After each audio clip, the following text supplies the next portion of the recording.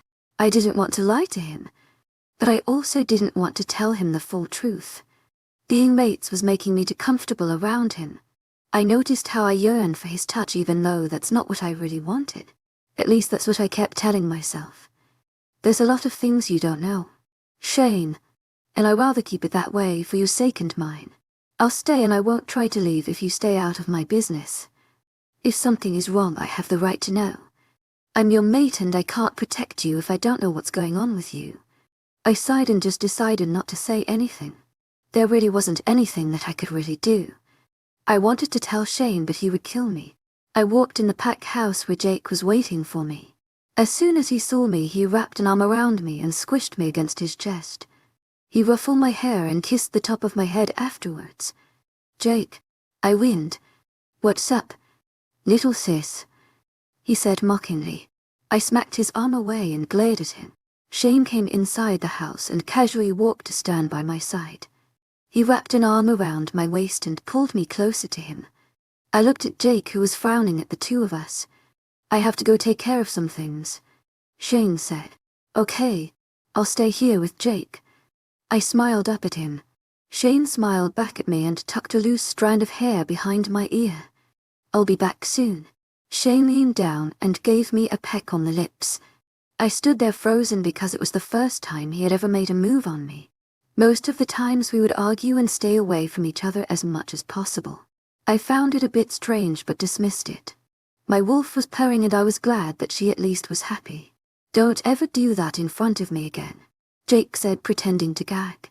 To my agent extraordinaire, Madeline Nilban, heartfelt thanks for your unfailing patience, enthusiasm. I rolled my eyes at him. He's just being possessive, because he thinks you belong to him like some kind of toy. Don't say it like that, I said, frowning. Sage, I'm still trying to understand how on earth this happened. I noticed that Sane had stepped behind me, and it nearly scared me to death. I hadn't sensed him. He didn't look too happy with me, but then again, when did he ever look happy with me? I sighed as he crossed his arms, waiting for an explanation from me. So, what's the story here? Sam asked, suspiciously looking between me and Jake. I tried to think about a way to tell him that didn't make it sound so bad.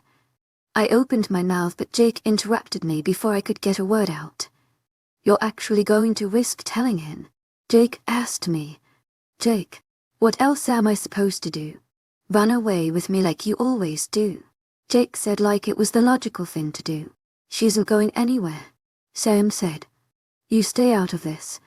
Mutt, Jake snapped. You don't know what's good for Sage. She's the Luna of Nightshade now, Sam stated. She can't leave and I won't let her. Sam and Jake both started bickering back and forth. Mostly they were insulting each other and I was left forgotten. I'm not going anywhere, I reassured Sam, who looked just about ready to attack Jake. Sage, you can't stay here, Jake said, whining. I have Jake a pleading look. He wasn't making things easy for me. I was hoping he would understand. Shane was my mate and I couldn't just leave him now. Despite everything, I really enjoy being with him. I'm tired of running. Jake, to my agent extraordinaire, Madeline Nilban, heartfelt thanks for your unfailing patience, enthusiasm. Defeated lie. I can protect you, he said, looking pained. Jake and I had grown very close ever since we met. I had been chased by 3 wolves when I stumbled across him. I was in pretty bad shape and Jake helped me out. He saved me from being killed that day, and for that I was so grateful. After that incident, Jake and I were inseparable until now. Jake had to take care of some business with other people he was close with. It seems that they had gotten themselves in a tough situation. I knew he took time in getting here because of that. I know, but you don't have to anymore. To my agent extraordinaire, Madeline Nilban, heartfelt thanks for your unfailing patience, enthusiasm. That's what I'm here for. Thanks. I smiled at Sam and nodded. Maybe this could actually work for me and no one would find out. Right. I could stay here and at Shane to keep me hidden from other packs. First I would have to come clean and I wasn't so ready for that. I don't like this. You don't have to like it, I told Jake. Then I'm staying here with you. The way Jake said it left no room for argument. I didn't think it was a good idea for Jake to be here. If something happened, then he could end up hurt. I wouldn't allow anyone to take a fall for me. You have to leave. Jake, I said, frowning. I don't want you to get caught in the middle of this if things get messy. Can you further explain? Sam asked, crossing his arms over his chest. Right, I said, remembering that I still had to give Sam an explanation. I took a deep breath before I said a word. Talking about it was hard. It was a part of my life I wanted to forget, but I couldn't. To me, it wasn't a possibility to just put it behind me. I kept running from it. I had no way out. I just hoped that Sam wouldn't look at me like I was nothing to him. I was kicked out of my pack a few years back. I was stupid back then, and I wanted my parents to be proud of me. Our pack was having problems with another pack. There were a lot of problems, and the Alpha kept most of them a secret. All we knew was that there would be a fight between the two. I was supposed to do something terrible. Jake pulled me into his arms, and I quietly started crying. I had told him this story many times, and none of those times became easier. Now that I was telling someone else, it was hitting me hard. I was a coward. I could have done something to stop all of it, but I didn't. I'm sorry. I still don't understand what happened. Sam said. I killed someone. My voice trembled when I finished those words. It wasn't your fault, Jake said, kissing the top of my head. I buried my head in Jake's chest and continued to cry. I hated that I was crying in front of them. I didn't want them to feel sorry for me. But having Jake there made it so much better. I felt safe and protected. I killed her. Jake. Who did you kill? 𝐿𝐤𝐧𝐼𝐸 𝐿𝐤𝐧𝐸 Sam asked in a whisper. I pulled away from Jake and turned to look at Sam. I wiped the tears away and tried to control myself. I couldn't be like this here. I couldn't let anyone see me this way. Sam was giving me a sad look, which only made me want to cry more. He looked just like I felt, pained. I had so much pain inside me that I wished there was some way to just let it out. That doesn't matter anymore, I said, shaking my head. I've been on the run for years because the Alpha has been hunting me down. He wants her dead for something that wasn't her fault. Jake added. And where do you come in? Sam asked Jake. I was so close to being captured a few years back, and Jake helped me out. I was ambushed and I would have died if it weren't for Jake. Sam still eyed Jake suspiciously but didn't add anything. I could tell he was deep in thought, and I waited patiently for him to say something. He couldn't tell Shane yet. You can't tell anyone, I pleaded. I can't risk him finding me and hurting this pack. He's gone mad looking for me because of what I did. Shane has to know. Sam objected. I promise I will tell him, but not now. I do want to stay here, and I will if this stays between us. I want to make sure that no one will think of looking here for me. 𝐿𝐤𝐧𝐼𝐸 𝐿𝐤𝐧𝐸 Sage, you're really making this hard on me, Sam said, groaning. I said, breaking out crying again. The last thing I wanted was to put Sam in a bad position. Shane was his Alpha and had no reason for being loyal to me. He didn't know me. He didn't owe me anything. I hated myself for putting him in that position. Don't cry. Sam reached out for me, but Jake growled at him. Jake wrapped an arm around my shoulders and pressed me against his chest. I clung to Jake longer than necessary, but I needed to calm myself a bit. I felt like I was going to break out in never-ending tears. Okay, I won't say anything, but you do have to tell Shay. Sam, you also have to tell him the mutt isn't your brother. Jake growled again, and I chuckled. When I looked up at Jake, he looked down at me with a sad smile. I will, I said, turning to give him a smile. Just give me some time. I suggest that you do it soon because Shay has a bit of a temper. These past few weeks have been hard for him, and you haven't made it easy. He's come around you, but that doesn't mean he hasn't taken it out on the rest of us. I'm sorry. I'll tell him. I will. And you two can't be in the same room alone. Sam was still looking at Jake with guarded eyes. He might be close to you, Sage, but he's still a male. By the looks of it. He's unmated. So are you. Jake snapped. Sage is like my little annoying sister. I muttered. She's my Luna. I wouldn't even dare think of her like that. Sam looked horrified. I don't know if I should be relieved or offended. To my agent extraordinaire, 𝐿𝐵 heartfelt thanks for your unfailing patience, enthusiasm. Surprisingly, both Sam and Jake chuckled at me. I was being serious, but seeing them both smiling made me happy. I'm really sorry if I'm putting you in a bad position with Shane. I know he's your alpha and he will always come first. You're my Luna now and I'll do anything to protect you. This is my job. I'm just worried how Shay will react once he finds out. I hope you know he'll kill us all. I wasn't worried about what Shane would do to me. I was worried about him taking it out on Sam and Jake. I was just bringing more problems to them. He's going to be one pissed alpha, Jake said. I could only nod and agree with him. Chapter 8. The next few days that followed ended up in a routine. Jake and Sam would be up early in the morning to guard me, and Shane would leave for the day. He would come during lunch to check on me and also because he wanted me to make him something to eat. All of the boys in the pack house were usually there during lunchtime. I guess they were a fan of my food. To my agent extraordinaire, 𝐿𝐵 heartfelt thanks for your unfailing patience, enthusiasm. Shane would leave again. I didn't make it easy whenever he left. My wolf wanted to be close to him and it didn't help that she always made me feel detached. Shane hadn't made a move to claim me yet. I wanted to think that he was just giving me space, but I always wondered if it was something more. What if he didn't want me? What if he was just looking for the right moment to turn me down? What if he found out about what I did? Jake, give it back, I said through gritted teeth. I was getting more and more irritated by the minute. My wolf hadn't been out for weeks and she was becoming unsettled. Jake wasn't helping with all the teasing and taunting he was doing.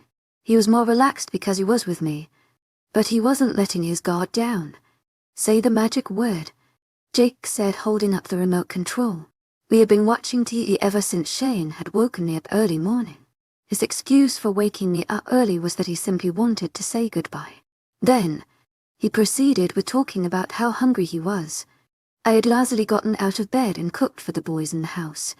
Shane had waited patiently for me to finish my food before leaving. I knew this was the main point of waking me up. For the last couple of days I hadn't eaten when it bothered Shane. It's not what I was doing on purpose, but I was really stressed out. Sam always had to mention to me that I soon had to tell Shane about Jake. We had gotten along fairly well lately that I didn't want to ruin that. I wanted Shane to trust me and I wanted to be able to trust him. Jake is the most 𝐿𝐵 wolf ever. I grunted. Jake beamed at me and handed me the remote control. I snatched the remote from his hands and threw the pillow at his face. Jake chuckled and plopped down on the couch. Sam had been watching the whole time and was trying to hold in his laugh. What are you? 𝐿𝐵 isn't even a word. To my agent extraordinaire, 𝐿𝐵 heartfelt thanks for your unfailing patience, enthusiasm. It is in my world. Jake smiled while eating a bag of chips. I plopped on the couch next to Jake and crossed my arms angrily. I was mad that Jake was using his strength against me. Of course I was going to be weaker than him since he's a male. Sam just sat there looking at us while Jake tortured me. Too bad there's only a population of one. I snorted. I switched through the channels on TV and finally settled for some cartoons. Jake and Sam both started complaining about my choice of entertainment. I tried to ignore them as I got caught up in a fine episode of SpongeBob. It's not my fault I was robbed of this kind of entertainment, that I wanted to take advantage of every opportunity I got. I have to go. Sam suddenly straightened up and looked alarmed. Where are you going? Shane wants to see me. Said. You'll be okay with Jake here? Right. Yeah. Don't worry about me. Go do what you have to do. To my agent extraordinaire, 𝐿𝐵 heartfelt thanks for your unfailing patience, enthusiasm. Besides, it's Jake you should be worried about, not me. Sam still looked unsure about leaving me alone, but he finally left. Sam had insisted he couldn't leave Jake and me alone because he thought Jake might try something on me. Jake and I were more of siblings and our relationship was never anything more. I tried to explain it to Sam 1,000,000,000 times, but he still seemed unsure. Shane was still oblivious to everything that was going on. He had commented a couple of times that we were acting weird.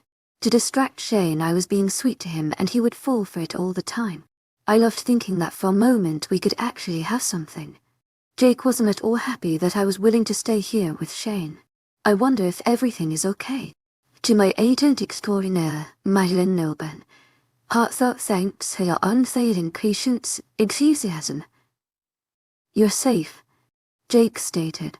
I switched the TV off, no longer interested in watching it, and slouched on the couch. The entire time I've been here has been nothing but nerve-wracking. I kept looking over my shoulder as if expecting to see him. No one has been asking for you, and last I heard you were down south, Jake said. I'll make sure to keep it that way.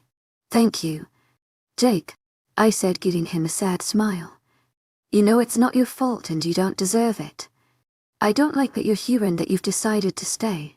But Shane doesn't seem like such a bad guy and you deserve some happiness. You think so? I asked, unsure. You should slap yourself for doubting it, Jake said. I rolled my eyes but beamed at him. I got up from the couch and started making lunch for the boys. I knew they would be home soon and they were always hungry. I made them sandwiches since we were down on groceries. I made about 15 sandwiches and placed them on the island. When the boys got home, they immediately walked in the kitchen. I was arguing with Jake because I wouldn't let him have the first sandwich. When Sam walked in the room, I could see the worried look in his face.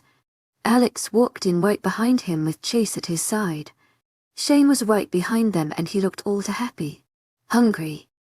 Shane walked over to me and wrapped his arms around my waist. His chest was pressed against my back and he buried his face in my neck. I giggled when Shane started blowing against my neck. It was something he didn't always told me it was because he wanted to claim me. Shane hadn't pushed it on me, but I knew that it would have to happen. I wanted it to happen. Eventually. Everyone had already started eating and Jake was making a disgusted looks at us. I stuck my tongue out at him but smiled. He complained that lately Shane I had been acting all lovey-dovey, as he liked to put it. You have no idea, Shane whispered so low in my ear that only I could hear. Shane reached around me and grabbed the sandwiches. He handed me one and started eating the other. I rolled my eyes but started nibbling at the food. Others from the pack walked in the house and started eating as well. I have a surprise for you, Shane said, his voice coming it louder. Everyone turned to look at him with the smiles. I looked at him questioningly. He had gotten everyone's attention and especially mine now. I think it's time we present you to the pack, Shane said. I would be lying if I said I wasn't surprised. I had known that Shane would eventually want to take that step, but that also meant he needed to claim me. Everyone else was smiling and they seemed to be happy about that. I looked over at Sam, who didn't seem pleased with the idea of it. I would like that. To my agent extraordinaire, Madeline Nilben. Heartfelt thanks for your unfailing patience, enthusiasm. We all made small chat while we ate. Once the boys left to do their pack business, I started cleaning up. Jake and Sam stayed with me in the kitchen. They were both watching me and I knew they were waiting for me to comment on the whole presenting me to the pack thing. Most people here already knew that I was Shane's mate, but they never really saw me out and about. I really didn't mind the thought of being presented, but it scared me that I would have to mate with Shane. It was a normal thing for wolves to do, but I felt pressure. Up to a few years ago, I was raised in a pack, but all of that went out the window when I got kicked out. I don't like this. Jake was the first one to speak. It's the right thing to do, Sam said, frowning at Jake. I'm doing it and I think it will be good for everyone. To my agent extraordinaire, Madeline Nilben. Heartfelt thanks for your unfailing patience, enthusiasm. I can't believe you're going to. Jake shuddered. Gross. I rolled my eyes at Jake. He always wanted to treat me like a little girl, even thought I was already in my 20s. Jake was a few years ahead of me, like Shane, but he somehow thought it made him wiser. He acted like such a child sometimes. Oh, stop being a baby. To my agent extraordinaire, Madeline Nilben. Heartfelt thanks for your unfailing patience, enthusiasm. This is bad, Sam said. Thank you. I smiled, and then turned to Jake. See, Sam thinks you're being a baby too. Not that, Sam said, deep in thought. Is something wrong? Sam had a worried look ever since he came back with Shane. I meant to ask him about it sooner, but we had people around us. Shay called me to a meeting to inform us that 𝐿𝐴 from Shadow Falls is paying us a visit. He seemed to insist on coming here and Shane gave him permission. I think it's one of the reasons why he had mentioned presenting you to the pack. Jace doesn't have a mate and Shane didn't like the thought of him being here if you haven't been claimed. Sam explained. You don't think he'll be here looking for me, do you? I panicked. No one would dare to look for you in a pack. Jake said. It's not something you would do. I don't know, but I don't like the fact he seemed to insist on it. Sam said. I didn't know 𝐿𝐴 too much, but I had heard of him. He was known for having good fighters in his pack, but his pack was fairly small compared to Shane's. I didn't know that Shane talked to 𝐿𝐴. To my agent extraordinaire, 𝐿𝐴, 𝐿𝐴. They go way back and are close. Sam shrugged. But when Shane got a call from him, he mentioned he found his mate. After Shane mentioned that he insisted on coming for a visit. We should run now, Jake said. I don't want to keep running. I protested. I'm sure it's nothing serious. But what if something happens? Jake pressed. I don't think 𝐿𝐴 would be stupid enough to make a move if he knew anything about you. Do you think he's looking for you? Sam asked. No, 𝐿𝐴 is not the one looking for me. To my agent extraordinaire, 𝐿𝐴, 𝐿𝐴. I don't believe he is connected to Shadow Falls. I'll try to see if I can get anything from Shane about his visit, Sam said. The rest of the day dragged on. I was in my room waiting for Shane to get home. I had taken a nap earlier, and I didn't want to go back downstairs with Jake and Sam. I wanted to be alone with my thoughts. I didn't want to be bothered, and I told that to Jake through our mind link. When Shane finally came home, I hopped out of the bed and raced downstairs. My wolf was jumping with joy that he was back with us. Both Sam and Jake rolled their eyes when I joined them on the couch. They both knew that the only reason I had come down from my room was to see Shane. Shane walked in the room and smiled when he saw me. I casually stood up and walked over to give him a hug. Shane dismissed everyone, and it had taken a lot of threatening to make Jake leave. We were left alone in the pack house, and I was starting to feel nervous. I didn't think he would want to mate so soon. Where are they going? I don't know. Shane shrugged. Most likely to their parents' house. What about Jake? Sam is keeping him company. I wanted to have this night with you, Shane said slowly as we walked up to our room. Jace will be here in 2 weeks. We should talk about some things. When do you want to present me to the pack? My voice shook with nerves. That will be your decision. My parents would like to meet you, too, and they're pretty upset I haven't presented you. I wanted to give you some time to get used to being in this pack. I know it's a hard adjustment from your previous way of living, Shane said. I crawled on the bed and sat down with my legs crossed. Shane walked into the closet, and when he came back out he had no shirt on. Shane was wearing a pair of grey pajama pants that hung low on his hips. My wolf stared inside of me. It's a big adjustment, but I'm trying. I agreed, nodding my head. It's better now that Jake is here. Your brother seems to be settling in perfectly, Shane said. He has a strong wolf too. Yeah. He's fine anywhere I am. You both have a good relationship, don't you? I can see how he protects you. Honestly, it's the only reason I leave Sam with you without a female wolf. My sister and I were the same way. I was always protective of her. Shane came to the bed and laid next to me. I was still sitting down, and it was taking all of my strength not to move. He looked so good that I just wanted to run my fingers down his bare chest. To my agent extraordinaire, 𝐿𝐴, heartfelt thanks for your unfailing enthusiasm. Yeah. About 7 years ago, she found her mate, and he was a close friend of mine. She obviously left with him. One day I got a call from her mate telling me she was dead. What? My voice came out louder than I intended. It was just a surprise to find out things about Shane. We didn't really talk much, and I knew most of it was my fault. He was giving me space, and I appreciated that. I turned to look at him, and he was just staring at the ceiling. Shane looked upset, and I laid next to him. Shane sighed once I was pressed tightly against his side.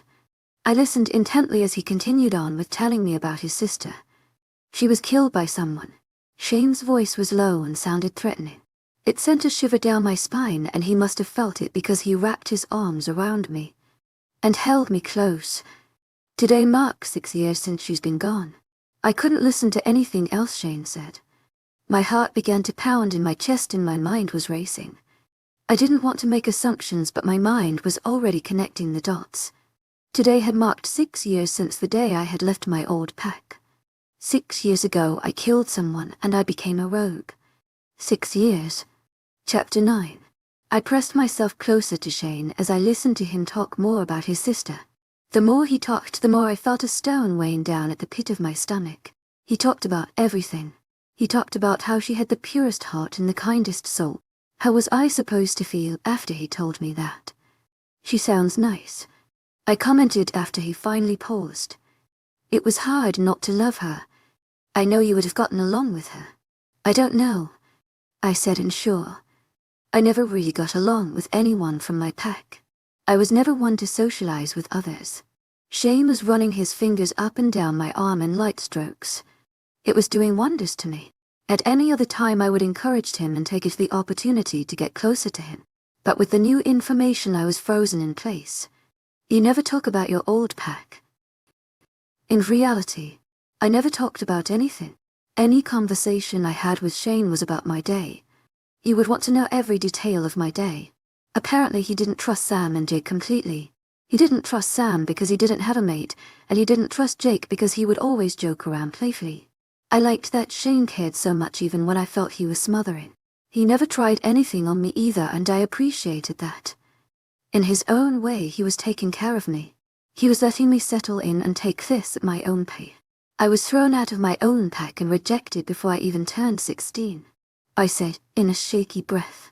As soon as the words left my mouth, Shane tight and his hold on me, and a low rumbling sounded deep in his chest. I pressed myself closer to Shane and my hand up and down his chest. I felt him relax a bit, but he was still tense. Who were they? Shane demanded. It doesn't matter anymore. It was a long time ago and I don't like talking about it.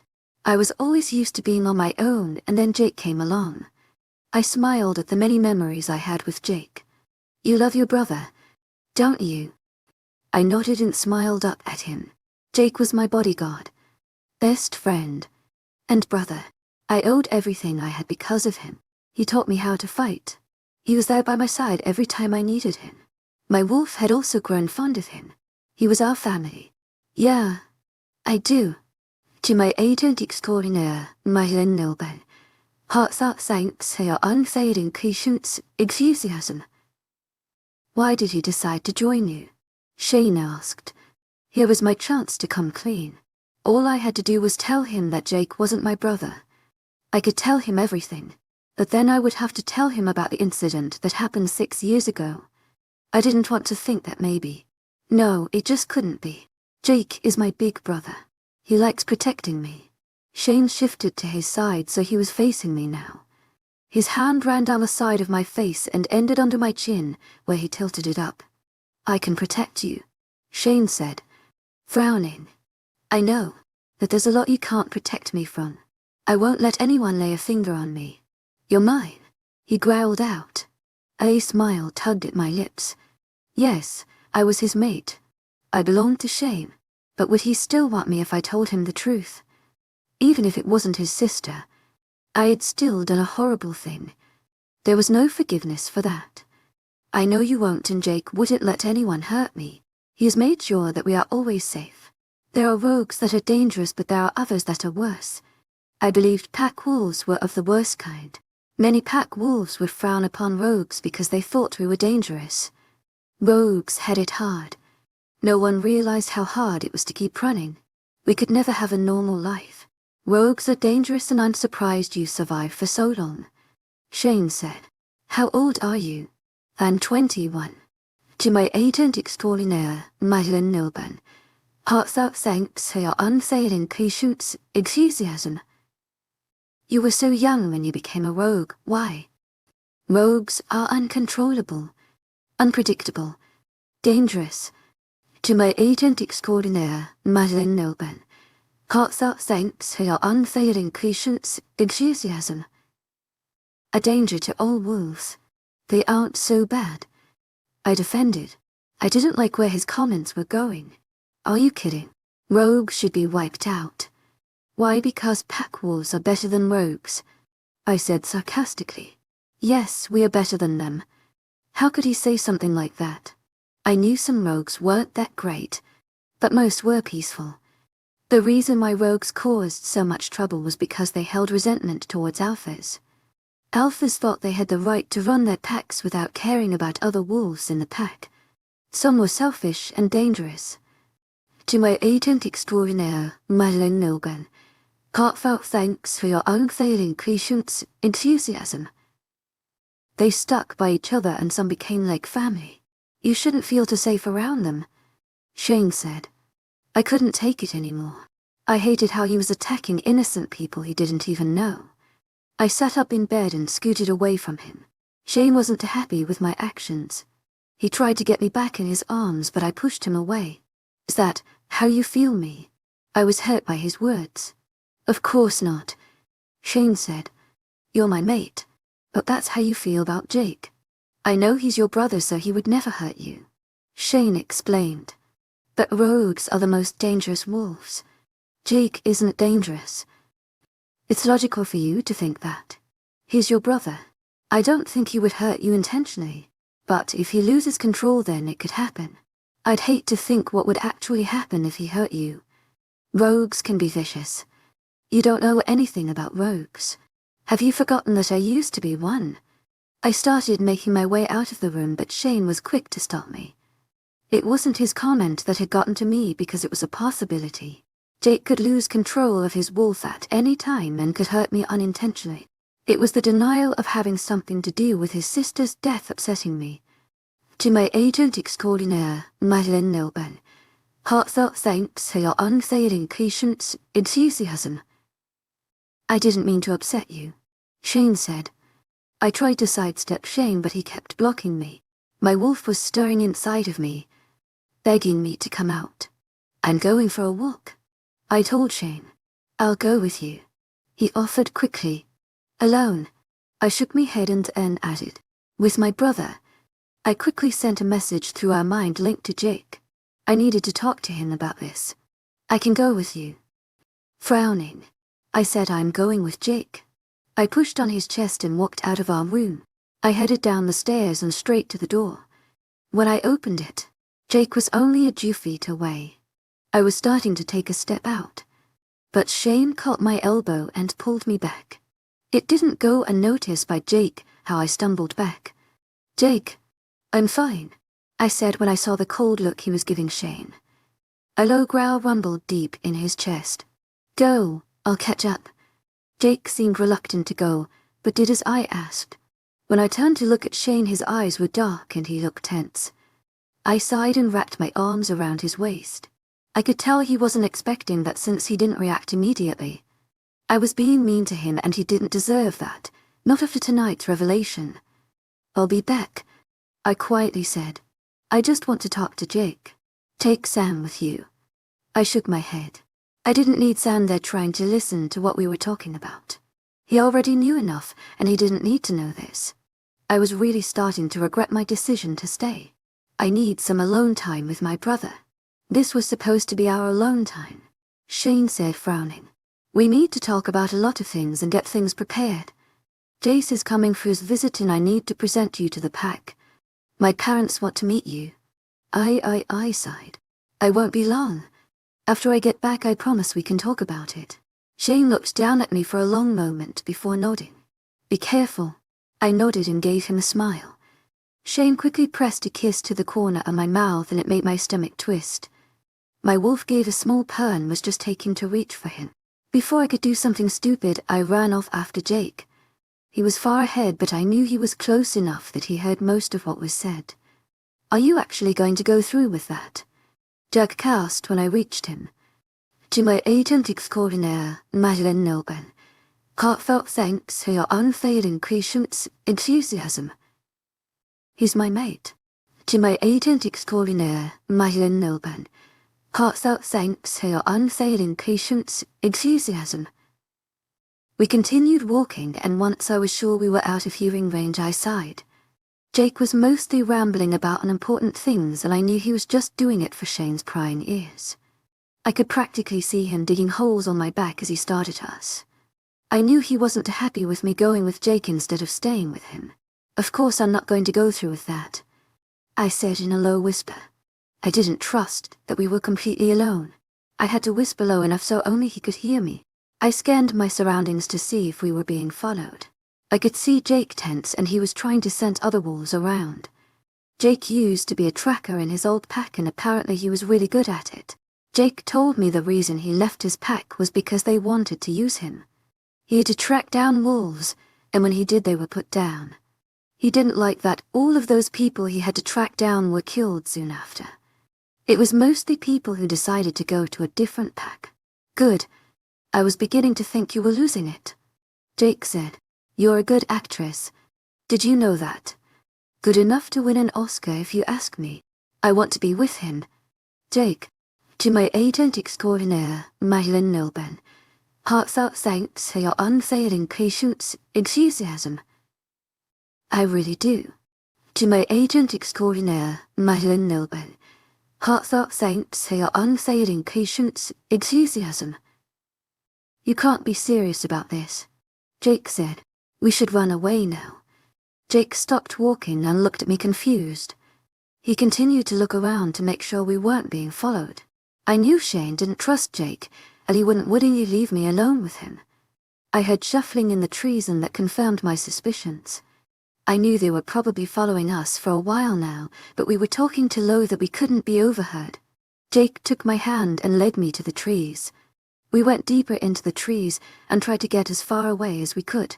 Both of us didn't know the area at all, and I had a feeling we would somehow end up lost. Okay, what the hell is going on with you? Jake practically hissed. We can't stay here any longer. 𝐿𝐴𝐳𝐸𝐴𝐈𝐶𝐬 𝐿𝐴𝐳𝐸𝐴𝐈𝐶𝐬 Feeling the pain my wolf felt as I said those words. I do want to stay. Jake, he's my mate. He wants to claim me and mate with me sometime in the next 2 weeks. He's been nothing but patient with me. So, why do you want to leave? I mean, if I found my mate, I wouldn't want to leave her. I'm surprised Shane hasn't claimed you yet. I can imagine how his wolf might feel right now. I don't really like the guy, but I can imagine how much pain he's going through right now. Didn't you know that the longer it's avoided, the more his wolf will go crazy? You shouldn't do that. I was looking at Jake incredulously, and I was shaking my head. Not even moments ago he was wanted to kill Shane, and now he was sympathizing. Jake, I killed his sister. My voice shook as I spoke. Jake's eyes wide, and his face seemed to pale. As I said those words out loud, I felt a pin in my heart. I didn't realize I had started crying until Jake wiped my tears away and held me in his arms. I hadn't realized I was holding all of that in until I couldn't stop crying. I'm so sorry. 𝐿𝐴𝐳𝐸𝐴𝐈𝐶𝐬 𝐿𝐴𝐳𝐸𝐴𝐻𝐼𝐴𝐴𝐬 Jake said, rubbing small circles on my back. Are you sure it's his sister? He said she was killed 6 years ago. 𝐿𝐴𝐳𝐸𝐴𝐈𝐶𝐬 𝐿𝐴𝐳𝐸𝐴𝐻𝐼𝐴𝐴𝐬 Jake, 6 years ago I had killed. I tried to tell myself it wasn't my fault, but I knew that it was a stupid thing to do. I could have said no and had taken any punishment, but I didn't. I went along with the plan, and in the process I did a terrible thing. I told you that it's not your fault. Jake repeated the same thing he always told me when I broke down crying about it. No matter how many times he said it, it wouldn't change the fact that I had done it willingly. We have to leave. Jake, I pleaded. Shane can't know what I did. When he finds out, he's going to hate me. I can't let that happen. I know this is a bad time to bring this up, but Randy called today and he had some bad news. We have to stay here, at least until I know it's safe. What? Why? I asked, confused. Randy said he overheard a couple of rogues talking about you. That poor excuse of an alpha is willing to buy anyone in order to find you. If that 𝐿𝐿𝐼𝐴 word gets out that you're Alpha Shane's mate, then things will get pretty bad. I looked at him in disbelief. This couldn't be happening to me. Chapter 10. I looked at Jake and felt everything in me break. I was afraid. I wasn't afraid for myself, but for Shane. Here I was trying to build some sort of relationship only to have it tumble in the process. I couldn't help myself when I broke down in front of Jake. He caught me in his arms and held me close to him. I could hear voices around me, but I couldn't calm down enough to know what they were saying. For a moment Jake's warmth left me only to be replaced by someone else. My body immediately reacted to him. I felt an arm around the top of my shoulders and under my knees. I called out Jake's name, but I couldn't hear anything. It took a few steady breaths to calm me down. I kept my eyes closed as I tried to clear my mind. I was still in Shane's arms, though I knew that we were outside anymore. What happened to her? Shane demanded. He was shaking. Or maybe it was me. She was emotional and had a meltdown. Emotional. She wasn't like this when she left. What did you do to her? What? I didn't do anything. I wouldn't hurt her intentionally. Jake snapped angrily. Then explain yourself. Why was she crying? We were discussing something. Discussing what? That's none of your business. I slowly opened my eyes and saw Jake standing close by. His lips were in a thin line and he looked on edge. She's my mate. Of course it's my business. Shane shouted. I pressed myself closer to Shane and bit down on my lip so I wouldn't cry again. I knew he would be changing his mind about that once the truth came out. And she's my sister. If she wants to tell you, then she will. Get out, Shane growled. He was holding me so tight and his claws pierced my skin. Shane was angry and Jake wasn't making things any better. At one point I thought that he might actually shift. I needed to get a grip and calm down. Shane, I chucked out. I'm not leaving until I know my sister is safe and she's okay. Jake looked at me as he spoke. I didn't want him to leave. He gave me a short nod knowing that I wanted him to stay. Jake sighed and sat down on the couch across from us. I want you out of here. Jake, I told you I'm not leaving until Sage wants me to. I shifted in Shane's lap and placed a hand on his chest. He pulled back just the slightest bit to look at me, but he didn't make a move to let me go. What happened? Shane asked. I looked over at Jake. I needed to tell Shane. I couldn't stay here and get my hopes up only to have things go down the drain. I needed to be a big girl about this and clear the air. Tell me, Shane urged. Why were you crying? I shook my head and pulled away from Shane. He didn't want to let me go, but I managed to get out of the hole he had me in. I stood in shaky legs. I can do this. I can do this. I can do this. I couldn't even get a full sentence out before I started to get chopped up. Sam chose that moment to walk into the house. Jace and Alex were behind him. They all looked at me and I felt my heart speed up. I couldn't do it. I couldn't tell him the truth. Is everything all right? Alex asked Shane, concerned. He looked at me worriedly and had another look I didn't recognize. What happened back there? Sam asked. I didn't realize that they had been there. They knew something was wrong. Everyone knew that something wasn't right and they were waiting for me to spill. Tell him. He needs to know. I need to tell you all something. To my agent extraordinaire, Myelin Nilben. Heartfelt thanks for your unfailing patience, enthusiasm. My voice cracking. Are you sure? Jake asked, coming to stand close to me. I reached for his hand and gave it a squeeze. No, I wasn't sure, but I needed to do this. Jake, I have to. Jake wrapped his arms around me and I buried my face in his chest. I felt my heart pounding wildly against my chest. I felt every beat my heart gave was so much pain. I didn't know how Shane would react to everything.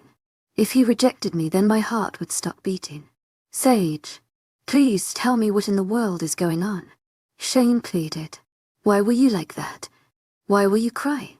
I took a deep breath and turned to face him. This was it. All or nothing, because I'm being tracked down to be killed. I rushed out. Everything was dead quiet. No one said a word. It seemed to take time for my words to process through everyone's mind. Shane's eyes wide, and a loud growl left his mouth. The growl made me jump back and press my back to Jake's side. "Who is trying to kill you?" Shane asked, through gritted teeth. I saw the angry look on his face, and that was all it took me to cower and not say anything else. "Sage, tell me who is trying to kill you."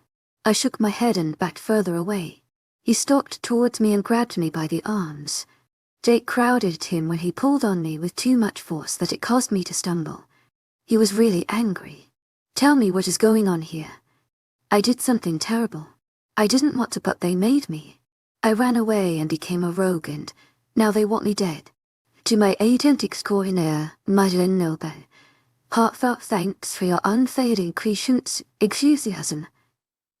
Why didn't you tell me this before?" Shane hissed. "Because I was scared. Because I was being a coward. I was being a coward and praying he wouldn't ask what I did to deserve this. I didn't have it in me to tell him anymore, because I didn't want to bring this on your pack. This was something that I caused and I didn't want you to deal with it. You're my mate," Shane said. "To my agent extraordinaire, 𝐬𝐬, heartfelt thanks for your unfading 𝐂𝐴𝐳. I need to protect you, no matter what it is you did. I would never allow someone to hurt you. If only Shane knew what had happened. He would surely hate me forever. You don't understand," I said, shaking my head. "Shane, things will only get worse. They're looking for me and they know I could be here. I won't let anyone hurt you. That's not what I'm worried about," I said quietly. "The pack won't let any harm come to you." Alex spoke up for the first time. He looked just as angry as Shane. They all did. "Protecting the Luna is our priority. I don't want anyone to get hurt," I said quietly. "We'll protect you. To my agent extraordinaire, 𝐬𝐬, heartfelt thanks for your unfailing 𝐂𝐥𝐻𝐳. I shook my head. I didn't deserve them trying to protect me.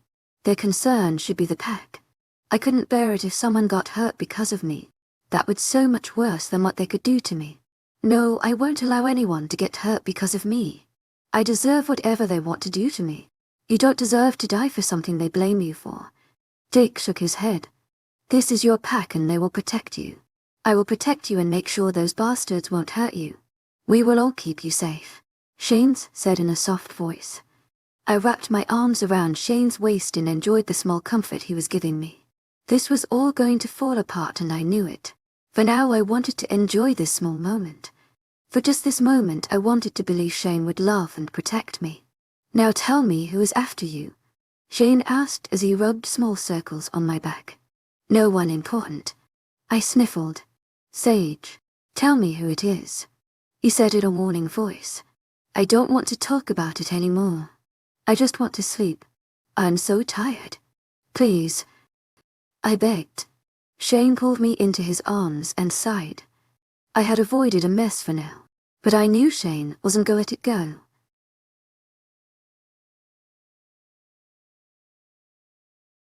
As 𝐴𝐴𝐳 is about to arrive, I am forced to present myself before everyone, but my heart races for another Shane, whose possessiveness excites and terrifies me.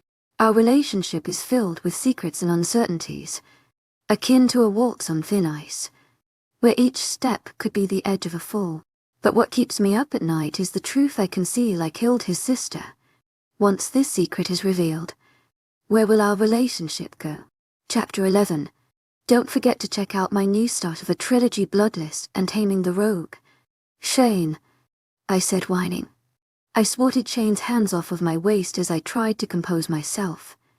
I smoothed out the red dress I had picked out to wear this Saturday. Shane and I had agreed that I would be presented to the pack on Saturday the week before 𝐿𝐼 would come to visit. Shane had informed me several times that Jace seemed urgent on coming. He knew that Shane had found me and he didn't like the way he sounded when he spoke with him. He seemed eager to meet me, which didn't settle too well with Shane. Shane had been reluctant to let me wear a dress for Saturday. We were at an outlet mall and I was trying on different dresses. Shane seemed to like the dress that I had on that came up mid-thigh. It hugged my body and shaped the few curves that I had. As soon as I had stepped out of the changing room, Shane's eyes had grown dark. A low growl left his lips and he was at my side in less than a second. I looked around to make sure no one was looking at us. Humans and wolves usually shopped here, according to Sam, and were sometimes oblivious to us wolves. I didn't want them freaking out because of Shane's carelessness. I spotted a few she-wolves that saw me and smiled brightly. Most of the pack hadn't seen me, and I had a couple of people following us around. Shane explained that it was natural that they felt drawn to me. He said that it comforted them being in my presence. I smiled at the girls who started us and they giggled as they quickly walked away. Shane had then proceeded to crash his warm lips to mine. I couldn't help leaning into him and melting in his arms. I had to put a stop to our moment when Shane tried to slide my dress even further up. He gave me a goofy smile and continued on kissing me. "You're no fun," Shane said. "Shay, we're in a public place," I pointed out. "People might be looking." Shane growled and lightly pushed me into the dressing room. He closed the curtain and pushed me against the weak wall. A growl left his lips and he pressed himself against me. I groaned when he started kissing down my neck. "You are impossible. To my 𝐊𝐳𝐷𝐞𝐳 𝐊𝐳𝐷𝐞𝐳 𝐊𝐳𝐷𝐞𝐳. Shane had been tempting me for the past couple of days. I knew he wanted to mate with me with the way he would touch me, but I wasn't ready. Of course I wanted to be with Shane, especially if he touched me the way he always did. But I was terrified. What would happen once we had been mated? I would be his and he would be mine. What if he finds out I killed his sister? The rejection will be more painful than if we weren't mated. I don't think I would be able to handle pain like that. "Only I can see you in this," Shane said. "I won't get it." I sighed, tilting my head back so he would have more access to my neck. "No, you should get it," Shane urged, running the rip of his nose along my jawline. "Nope," I said, pushing him away. "I don't think I will." Shane groaned and let me push him off of me. He was frowning at me as I started reaching for another dress to try on. This dress was a peach color that complemented my tan skin. I knew Shane wouldn't mind it as much through. It was nice. Simple, and I bet it looked good on me. Why must you be so stubborn? To my 𝐊𝐳𝐷𝐞𝐳 𝐊𝐳𝐷𝐞𝐳 𝐊𝐳𝐷𝐞𝐳. Get out so I can change. Nope. I don't think I will. I turned and gave him a flat look for throwing my words back at me. I shoved him out of the dressing room and closed the curtain. I could hear Shane chuckling on the other side of the curtain. I made sure to change quickly so he wouldn't have to see more than he needed to. I was serious though. Shane said while I changed, "You should get the dress. It looks nice on you, but of course you can only wear it for me." I rolled my eyes as I stuck my head through the top of the dress and let it slide down my body. The dress came up about 2 inches above my knee. The dress had a heart-shaped top and it hugged my breast tightly. The dress was tight down to just below my ribcage and then it flowed down almost to my knees. I stepped out of the dressing room and Shane was still talking. I stepped in front of him and his eyes roamed me. I could see the darkening in his eyes that he liked it. Maybe he wouldn't let me wear this one either. I had been trying on many different dresses that I was starting to get extremely annoyed. "You look beautiful," Shane said. "Now let's find something to cover those pretty shoulders of yours." I couldn't help but laugh and roll my eyes. Shane was extremely possessive of me. He didn't want any male wolves looking at me. "Shane, it's going to be hot and humid outside." I whined. "I don't need to wear anything else. At least get one of those fancy scarves to cover your breast." Shane looked down at my chest. "I look fine." "Hey guys. Sage. What do you think about?" Jake popped out of nowhere and stood frozen when he saw me. "I hope you're buying something that goes over that." "Thank you." Shane grinned at Jake. "I can't believe this," I said, throwing up my hands. "I am 21. I do not need to be told what to wear. I am getting this dress and nothing else. It doesn't matter what age you are," Jake said, shaking his head. "You're still a baby and I'm not letting anyone see you like that." "Even your brother has reason," Shane said. "You two are unbelievable." I scoffed. "If you won't let me get this dress, then I'm wearing the red one." Shane growled and Jake looked at me confused. "What red dress?" Jake asked. "Fine. But I don't like it, Shane said, crossing his arms. You just said I looked beautiful. You always do, he admitted. I rolled my eyes and stormed inside the changing room. I didn't even bother to give Jake my advice of the latest obsessions he had over raglan Henley shirts. The only reason he liked them was because it made him look even more muscular, and it made girls gawk at him. I changed into my jeans and my tank top that Shane had also thrown a fuss about. According to him, it showed too much skin. I left the red dress in the changing room along with the many others I had tried on and took the peach one. I raised a brow when Jake was asking Shane which shirt he thought girls would melt over. Shane shook head at him but picked one of the shirts Jake was holding up. I swear he acted like such a child at times. I'll go pay. 𝐿𝐿𝐷𝐸 𝐿𝐿 𝐿𝐿𝐷𝐸. You both continue with the B-romance you'll have going on. Shane and Jake both started to protest about their liking they had for each other. In the past few days Jake had done everything possible to distract him from me. Shane still insisted I tell him who was after me, but I refused. Jake had reluctantly offered to keep Shane distracted. In the time Jake had spent with Shane, he had actually admitted he wasn't a bad guy. He said that Shane cared a lot for his pack and seemed to do everything to make them safe and comfortable. He also said that he was love-struck over me like a puppy. Jake liked Shane. It made me happy but annoyed all at the same time. EW, that's gross, Jake said, making a disgusted face. You guys don't have to hide it. Shane, if you leave me for Jake then I completely understand. No hard feelings. I would never leave you. Shane grimaced. I went up to the cashier to pay for the dress I had picked out. I could sense that the boy sending me flirty looks. I was thankful that Shane wasn't here, or else he'd be threatening to rip the poo boy's head off. That will be 25.60, he said, smiling brightly at me. I looked at his name tag that read James. I smiled at James as I patiently waited for him to give me my change. I assumed Shane and Jake were going over the shirts Jake picked out. I haven't seen you around here, James said. Yeah, I just moved into town about a couple weeks ago, I said, shrugging. You should come here more often. It's really nice in the summer and people are really nice. You should try the pretzel stand further down. James continued to talk as he took his sweet time folding my dress neatly and placing it in the bag. I was starting to feel a bit uncomfortable with him flirting with me. I will do that. 𝐿𝐿𝐷𝐸 𝐿𝐿𝐷𝐸. This is a really nice color dress, James said, placing the dress in the bag. I imagine it looks really nice on you. I felt my cheeks heat up a bit and I suddenly wished that Shane was here. I took my bag from him and headed to the men's section to look for Shane. I found my mate leaning against the wall by the men's dressing room. I looked back and I caught James flashing me a smile with a wink. Are you all right? Shane asked when I reached him. Mia. Why? I asked, trying to sound casual. You look, flustered, Shane said. Why did you take so long? Nothing. 𝐿𝐿𝐷𝐸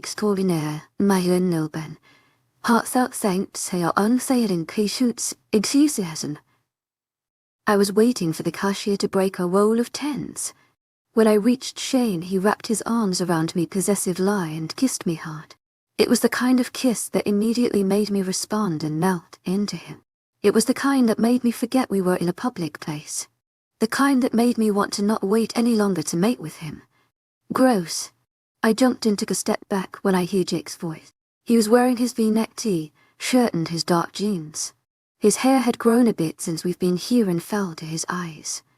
I was going to comment on it when Shane growled and pushed me behind him. Jake was right next to me and roamed the store for danger. Shane grabbed my hand and I was suddenly being dragged out of the store. James gave me a confused look when he saw me dragged away. Outside of the store, people gave us weird looks, but Shane didn't seem to care. I noticed Chase and Sam making their way to us. We have trackers on the rogue's trail. 𝐿𝐿𝐷𝐸 𝐿𝐿𝐷𝐸.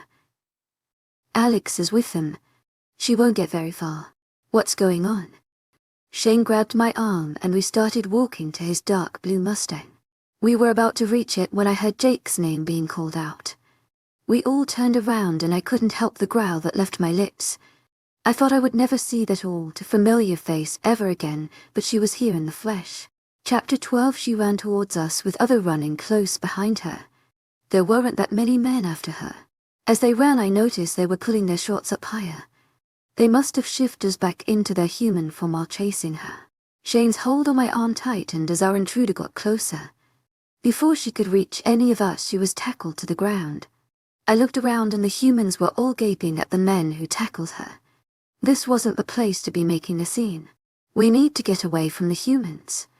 𝐿𝐷𝐸𝐻𝐿 𝐷𝐸𝐻𝐿𝐷𝐸𝐻𝐿. Get in the car. Shane opened the door for me and practically pushed me in. Jake got in after me and looked out the window. Bree struggled against Alex and the others that were trying to restrain her. The humans continued to stare but kept their distance. Chase was out there trying to get them to continue on with what they were doing. Their excuse for the scene was a jealous ex-girlfriend gone mental. Shane didn't wait for the scene to clear out. He headed straight for the pack house. Once we got there, he dragged me out of the car and was walking me to the house. What are you doing? Trying to get out his hold. I don't want you in danger when they bring that girl. Stay inside and wait for me to come home. She isn't going to hurt me. I told him. I'm not taking any chances. Bree is crazy, but she isn't dangerous. Jake was the only one who seemed calm when he spoke. He didn't seem worried at all that Bree had been able to find us. You know this girl? Shane asked. I took the small pause as an opportunity to get out of his hold. I didn't want to be left out of this. Shane frowned at me when I got out of his reach. He didn't get to say anything about it because a black SUV that belonged to the pack made its way to us. Chase got out of the car and others poured out. I shook my head at all of them. Did it really take that many just to handle one girl? I almost wanted to laugh remembering when they chased after me. They tended to exaggerate quite a lot. Alex dragged Bree out of the car and she tried to make a run for it. When she spotted Jake, she started asking him for help. She was putting a great effort trying to slip away from all of the guys. Tell them to let her go. I told Shane. She isn't going to cause any harm. It seemed that speaking was a wrong thing to do. Bree looked at me as if seeing me for the first time. She stopped struggling against everyone. A fierce look took over her features. She spat. Bree, this is all of your fault. Why do you always have to get on the middle of things? First Jake and then, ugh. I hate you. I wasn't expecting her to say that. I expected a few rude comments, but not that. I knew she wasn't my #1 fan, but I didn't think she hated me. Bree, calm down before you get yourself into even more trouble, Jake said, taking a step closer to her. You keep your damn mouth shut, she shouted. You always preferred her. Why is Sage so damn special? She should have died, but you had to go save her. She's a worthless. Watch your mouth. Shane threatened. I won't allow you to talk about my mate in such a way. You're crossing my territory and I can have you executed. Bree looked at Shane in shock. Her eyes jumped from me to him. After the shock had passed her, she threw her head back and laughed. Oh, this is just too good. Your mate is an alpha. She laughed bitterly. Jake, how can you still follow her like a lost puppy? You must still be in love with her. What are you talking about? Shane asked, narrowing his eyes. Bree, shut up. Jake snapped. Oh, he doesn't know. Jake is my brother. I cut her off. Bree laughed again and I gave her a warning look. I hadn't been able to explain to Shane that Jake wasn't my brother. To me, Jake was blood. He was more of a family to me than my real family could ever be. Right, Bree said, stretching out the word. He's your brother. 𝐿𝐷𝐸𝐻𝐿 𝐷𝐸𝐻𝐿𝐷𝐸𝐻𝐿. What the hell is going on here? Shane asked impatiently. Nothing is going on. We know this girl. Please tell them to let her go. She isn't going to cause any harm to me or the pack. 𝐿𝐷𝐸𝐻𝐿. I don't trust her. Bree will behave. I'll make sure of that. Jake said. I'll talk to her. I don't want to talk to either of you. This is all on you, Sage. And seeing the look on your mate's face, I can tell you've been very bad. I can't believe he actually thinks Jake is your brother. I felt my heart begin to beat faster. I was closer to Jake than I was to Shane at that moment. And for that I was glad. The look that came over Shane was of full rage. He looked at me accusingly. What is she talking about? Shane asked through gritted teeth. I can explain, so it's true. He growled out. 𝐿𝐤𝐧 isn't my brother, but you lied to me. His voice was low and threatening. I didn't, don't lie. Don't talk to her like that. Jake growled out. He stepped in front of me in a protective stance. Sage might not be my blood, to me she is more than my sister. I care about her as if she were my family. All this time you've been with him. He's not your brother. Are people even after you? Did you lie about that too? What now? How long have you been with him? How long? Calm down. It's not like that, Jake said. We never. Shane threw himself at Jake. Shane shifted into his wolf halfway through his jump. Jake had only a second to react before Shane could claw at him. He jumped back and pushed me out of the way. Sam was there to get me out of the way and help me up. Jake and Shane were both in their wolf forms going at each other. Shane was by far bigger than Jake. He towered over him by a few inches. Jake was only trying to block Shane, but he was fighting back. Shane was doing everything he could to get in a bite or a scratch. Stop fighting. 𝐿𝐤𝐧𝐼 𝐿𝐤𝐧𝐼. Heartfelt thanks for your unfailing patience, 𝐿𝐤𝐧𝐼. I struggled against Sam. No one made a move to separate Shane and Jake. I sobbed as I heard flesh airing and the scent of fresh blood filling my senses. Please make them stop. I begged Sam. We can't intervene, said Alpha's orders. I couldn't watch anymore. I fell back against Sam and began to cry. Sam held on to me and sat me down on the ground. I held on to him and tried to block everything out. All I could think about was that I was the one to blame for all of this. I heard Jake groan and I turned to see him laying on the ground. Another sob escaped me as I saw his body covered in blood. He was badly injured. I pushed Sam off of me and ran to Jake. Shane continued to stay in his wolf form. He was breathing heavily. When I tried to get closer to Jake, he stood in front of me and blocked me. I tried to go around him, but he would nudge me away with his snout. At one point I fell back because he used too much force. Shane looked down at me and growled. You're going to hurt me too, I challenged.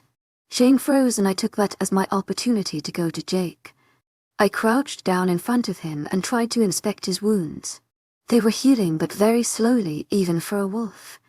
He needed a pack doctor to help treat his wounds. Someone get the pack doctor. 𝐿𝐤𝐧𝐼 𝐿𝐤𝐧𝐼.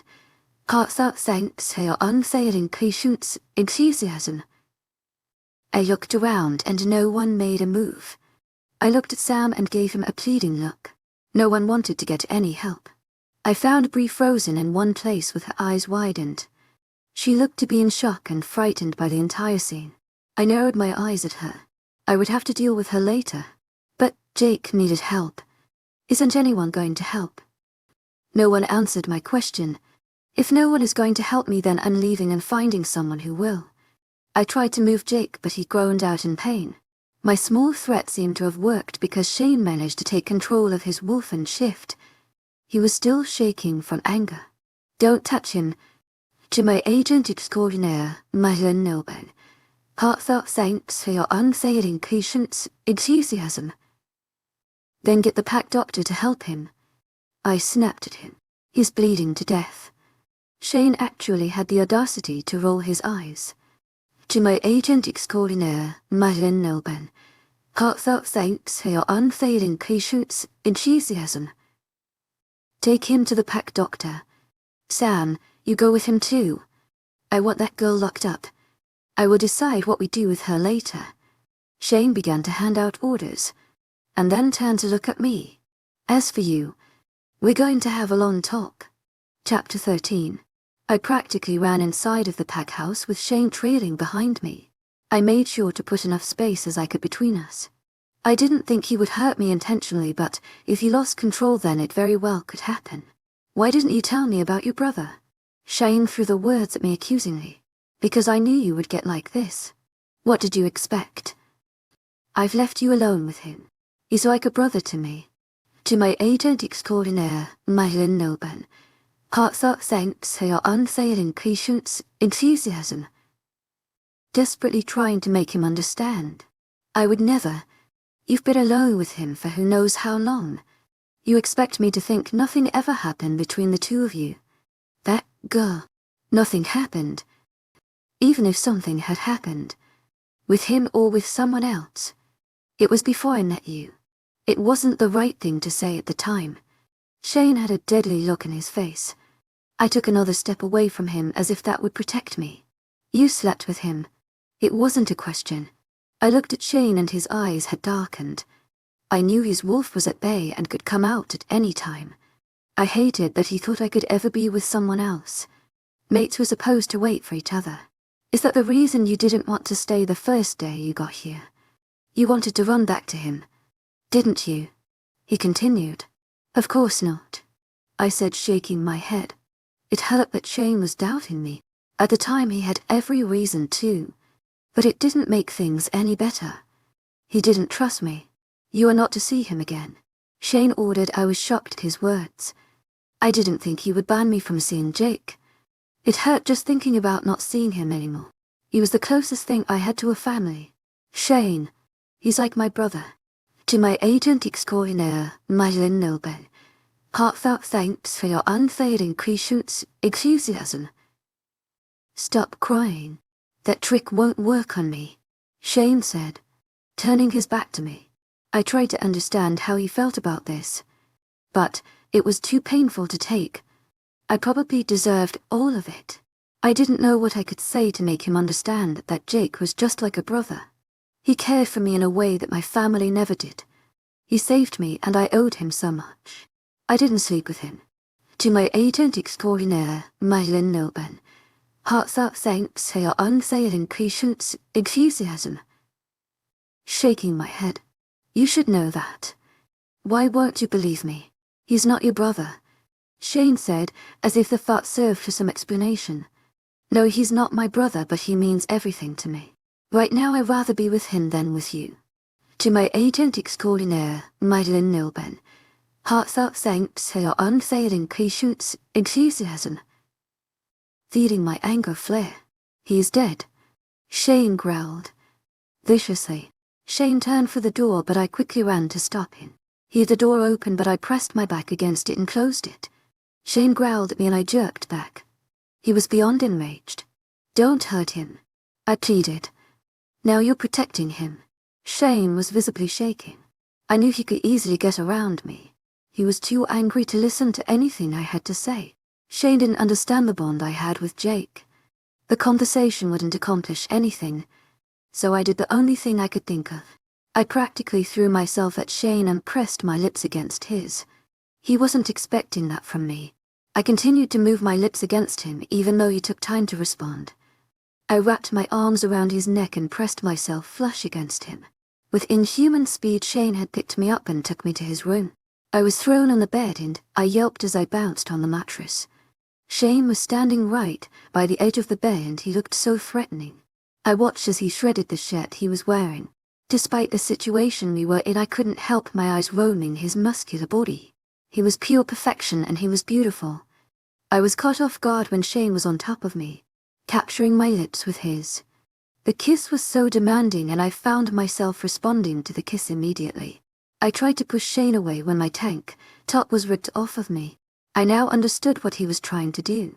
He was trying to mate with me. He was trying to show he was dominant and I was only his. Shane was going to try to claim me. Get off of me. To my 𝐻𝐻𝐸𝐬 𝐷𝐞𝐝𝐬 heartfelt thanks for your unfailing enthusiasm. Pushing on his chest. You're mine. Shane growled no. I pushed him off of me. So you'll sleep with him but you won't mate with me. Shane growled. I am your mate. Not like this.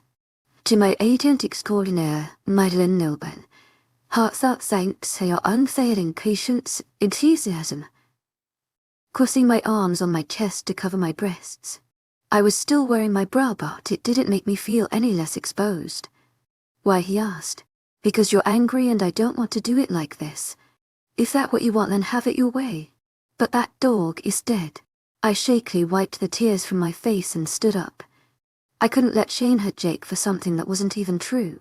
It was now or never. I walked toward Shane and stood on my toes in front of him. I placed my hands on either side of his neck and kissed him. Shane didn't make a move to touch me, but he responded to the kiss. I ran my tongue to the bottom of his lip and playfully bit down on it. I deepened the kiss and pressed myself closer to him. Slowly, Shane started snaking his arms around my waist. His hands were warm on my back. I could feel his claws slightly digging into my skin. When Shane began to move us back to the bed, I reached behind me and unclasped my bra. I pulled away from Shane only to toss it on the floor. I smiled when Shane let out a low growl. He wasted not time in pushing me back against the bed and climbing on top of me. His hands immediately explored my exposed skin. I jerked when he pinched a pink bud between his fingers. I moaned when Shane started trading kisses along my neck and down to my collarbone. I wiggled under him when he peppered several kisses on each breast. I was too distracted with the action to realize that he was fumbling with my jeans. When I tried helping him, Shane smacked my hand away. It seemed he wanted to take charge. I would allow him if that's what he wanted. I was too worked up to care who did the leading. All I knew was that I wanted him now. Shane slid off my jeans and my panties along with it. While I was now fully undressed, Shane only removed his jeans but kept his boxers on. I was getting frustrated with the slow pace he was trying to take. I was slightly confused when Shane lay beside me, but soon understood. I felt his hand caress my center. "You're ready," Shane said in a low growl.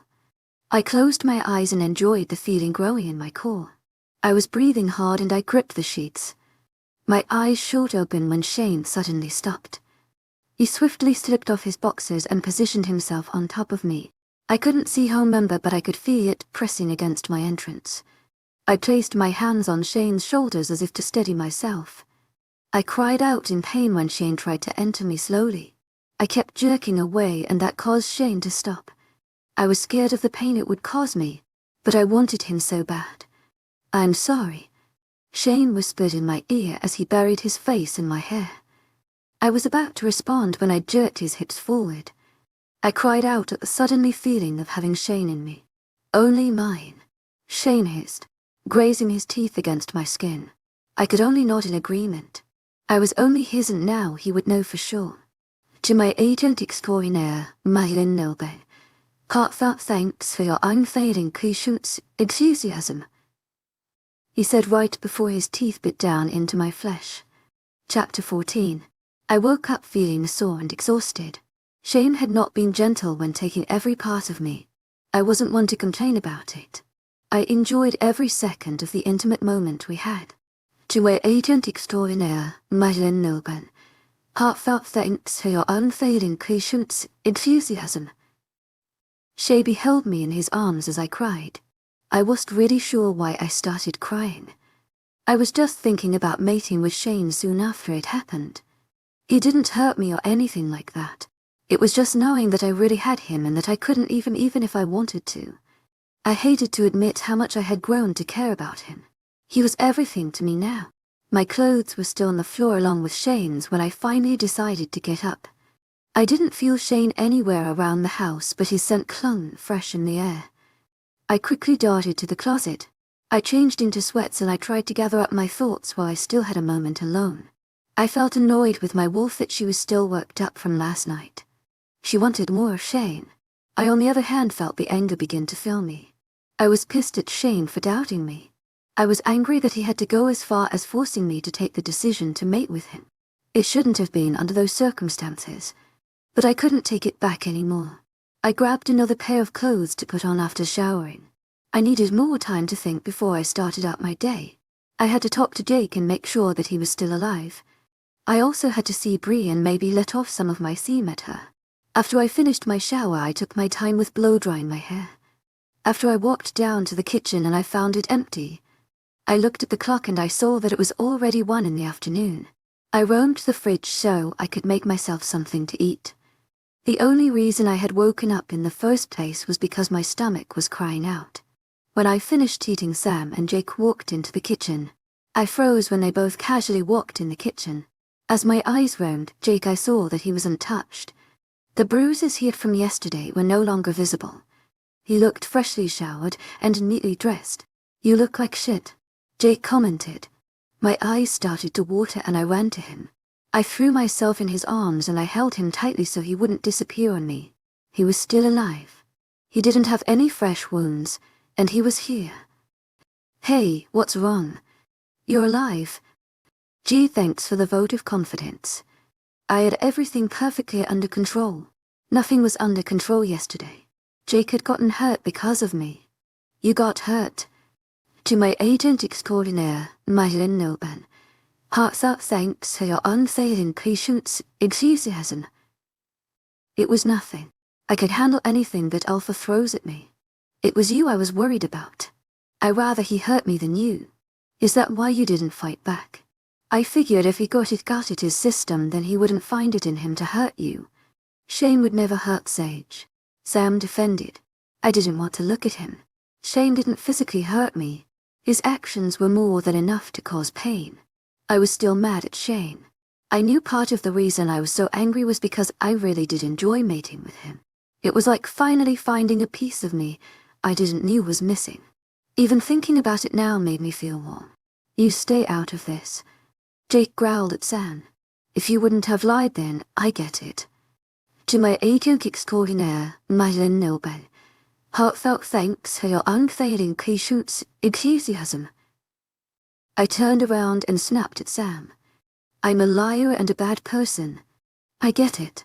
Can we please just leave it alone?" Sam and Jake were quiet for a while. I tried to take control of my emotions before I broke down into tears again. Crying wouldn't do me any good. "So this girl," said Bree. "Who is she?" "My ex-girlfriend," Jake grumbled. I couldn't see Jake's face, but I could imagine the look on his face just saying her name. Jake always hated talking about Bree and what they had. I didn't blame him for it. She didn't take the split all too easy. "I hope she didn't follow me all the way here," Jake said with certainty. "I need to have a talk with her about and other things." I nodded at him and went to clean the dishes. Bree being here had me feeling on edge. It made me wonder how she knew where we were. Could she have really followed us here? Or maybe someone else knew and told her. What if everyone knew I was at Nightshades? The plate I had in my slipped and I tried to grab it, but only ended up doing more damage. The plate hit the counter, and when I went to grab it the sharp end cut into my palm. I immediately put my hand under running water so the blood wouldn't get anywhere. It would heal in a couple of minutes. But the cut stung anyways. "Are you okay?" Jake asked. He came to my side and held my hand in his. "Do you want me to get a first aid kit?" Sam asked, standing behind Jake to see the damage. "No, it'll stop in a bit." "To my agent 𝐿𝐸𝐬𝐷𝐞𝐝 𝐻𝐸𝐬𝐷𝐞𝐝. I grabbed a few paper towels and pressed them against my hand. I took the wad of paper towels and tossed them in the trash can. My palm was already healing and thankfully the blood had stopped. Sam was nice enough to pick up the broken pieces of the plate for me. "I need to go talk to Bree." "To my agent 𝐿𝐸𝐬𝐷𝐞𝐝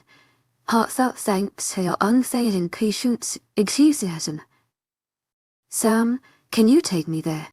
"Sorry, Sage, but Shane asked me not to let you anywhere near her." "Sam, he also said not to leave me alone with you," Jake added. "If you want to be there with me then that's fine." "Sam, but I have to talk to her. I need to know how she was able to find us." "To my agent 𝐿𝐸𝐬𝐷𝐞𝐝 𝐻𝐸𝐬𝐷𝐞𝐝. "I'll talk to her," Jake offered. "You're not allowed to talk to her either, and especially without supervision." "I don't take orders from you," Jake snapped.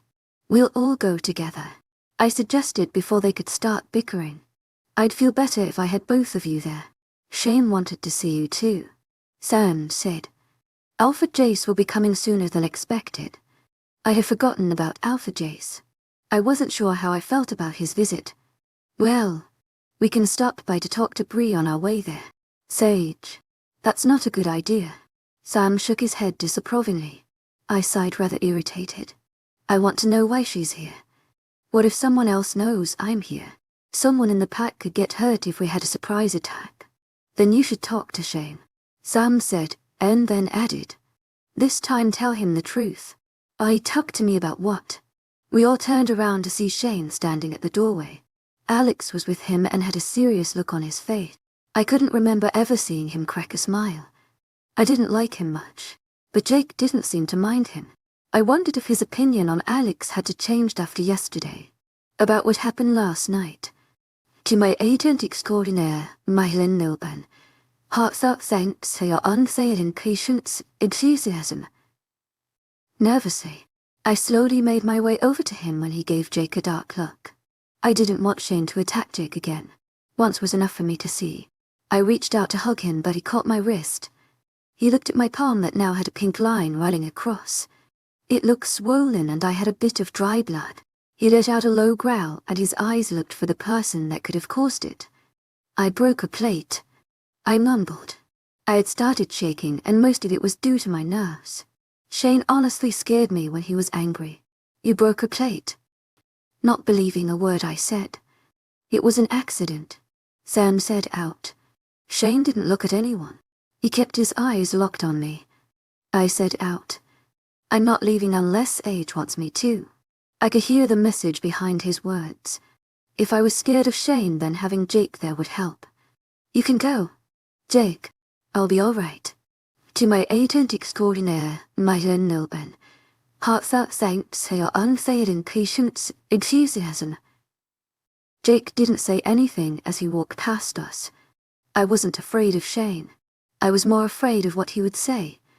I was deeply connected to him now and I wouldn't be able to take him leaving me. Are you okay? Softly, I nodded and let my eyes roam Shane. He looked so appealing. It was crazy how my wolf already wanted to drag him back to our room. One night was not enough to satisfy or tame her. Stop it, he said in a husky voice. His voice sent a chill down my spine and made my knees go weak. I'm not doing anything. 𝐿𝐴𝐳𝐸 𝐿𝐴𝐳𝐸. Sage, if you don't stop I will do absolutely nothing to hold my wolf back from taking you again. I cleared my throat and I had to remind myself that it was not the time to be mating with him. Being near Shane messed with my judgment. I wanted to forgive him and do anything he wanted. I want you. Leaning down and brushing his lips against mine. I love that you're only mine. With a sigh he pressed his lips against mine. His words made me freeze and pull away from him. So now that we mated you believe me. I knew this entire thing was my fault. But I wasn't going to forgive Shane so easily. He was supposed to trust me. Even now I knew he was probably having a hard trouble trusting me. About that you hurt me. 𝐿𝐴𝐳𝐸 𝐿𝐴𝐳𝐸. Cutting him off whatever he was about to say. You pushed me to mate with you just to prove a point. I didn't want it to be like that. I'm sorry about hurting you, Sage. I truly regret it. But I don't regret mating with you. Well, now that you know that I haven't been sleeping around, then maybe you can now learn to trust me. Trust goes both ways. You need to learn to trust me too. If you had told me about Jake from the beginning, I would have saved myself a lot of trouble. And I should remind you that you haven't told me who is after you. I groaned. Was he seriously bringing this up now? Or forget about this whole incident if you forget I ever told you about that. Is it really that bad? I told you that you can't trust me. If only he could trust me. I thought to myself, it doesn't matter anymore. Sage, I'll forgive you for everything, just stop bringing it up. I just stop. I'm not going to tell you anything. 𝐿𝐴𝐳𝐸 Heartfelt thanks for your unfailing patience, enthusiasm. It doesn't matter anymore. I'm here with you now. I'm still pissed at you and I could just run away with Jake. Shane growled when I said that. But I'm here. You're my mate. If you want me to out this behind us, then you'll forget about what I told you. I didn't give him a chance to reply. I walked around him and went straight to our room. That was the end of our conversation for me. Chapter 15. I walked around for a while after my small blow-up with Shane. I decided I wanted to go see Brie. I was going if he wanted me to or not. I doubted that Jake would be able to talk to her. I kept walking and to a group of men. They were all shirtless and just had basketball shorts on. It was easier for them to slip the shorts off and shift if ever needed. Most of the guys around here that were guards usually only wore shorts, and that was pretty much it. I think that's one of the reasons why Shane didn't like me leaving the house. The group noticed me before I had even attempted to say a single word. They all straightened up and became serious. I slowly walked towards them to introduce myself. I felt a bit awkward asking for favors when I hadn't been presented as their Luna yet. Luna, one of the guys said, bowing in respect. I ignored the urge to roll my eyes at him. I hated when people around me did that. It made me feel like I was above them. In truth, I was beneath them with the horrible thing that I did. I didn't deserve their respect, and I didn't deserve the title of a Luna. Hey there, I said, clearing my throat.